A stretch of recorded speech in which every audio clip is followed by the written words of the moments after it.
start with a song made famous by the Rolling Stones. If you know it, please join in. It'll help cover up my terrible singing voice. Very short, one verse of the chorus. It goes like this. Time is on my side. Oh, yes, it is. One more time, everyone with me. Time is on my side. Oh, yes, it is. Yes, it is. What a great song. But I disagree with them. For me, time is not on my side.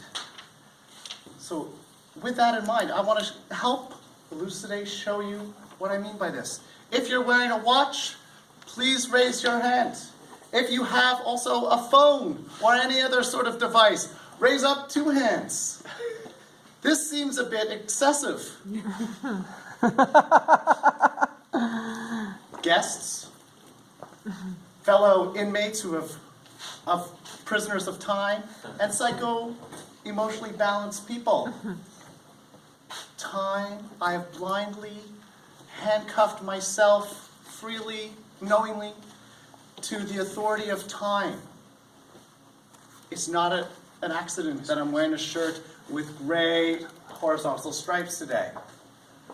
What I mean by how time put me, how I handcuff myself to time, is it bothers me. It really makes me anxious. I get overwhelmed.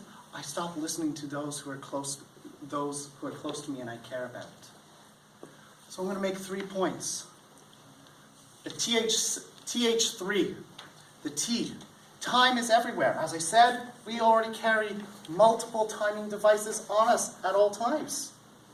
Let's look at our homes. It's on our microwaves. It's on our computers. It's on our DVD players.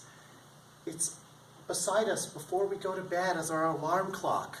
It is the first and last thing we see when we go to bed. And instead of waking up to a nice voice of saying, "Good morning, honey," kiss on the forehead or the cheek, time speaks to us. And what tone does time take with us? So you can start to see how time makes me feel anxious. Not only that, may I direct your attention to the prison guard up on the wall, also known as the clock. Yes, that is the prison guard looking down on us like the inmates in the yard. And also, it's not only in our homes. Let's take one of the great Canadian symbols we have. It's located in Ottawa, the Parliament buildings. At the very top is the Canadian flag, red, white, red, maple leaf, red, blowing freely like freedom in the sky. Right below that symbol of freedom is again a giant clock looking down on us, making sure we're very organized. This clock makes me think of the Eye of Sauron. I see you. So you can start to see how I feel. Why time is making me feel anxious. It's not enough for me just to say I feel anxious. Now I want you to picture the minute hand of the clock. Steel, pointed ever so finely, so it's very precise. We know exactly what minute it is every time of day. Now take that horizontal pointy object, take it vertical and make it horizontal. Now imagine a pirate captain. This hour hand quickly becomes a sword jammed right into my back. And I am the one at the edge of the plank on the pirate boat looking down at the bloodthirsty sharks that are infesting the water. And instead, the pirate captain is not saying, "Arya, sea dog, walk the plank." No, no, no. This captain, this pirate of time, says one sound, monotonous, over and over. Tick, tick, tick, tick, tick, tick. I couldn't handle it anymore. So I screamed out, "Who are you?"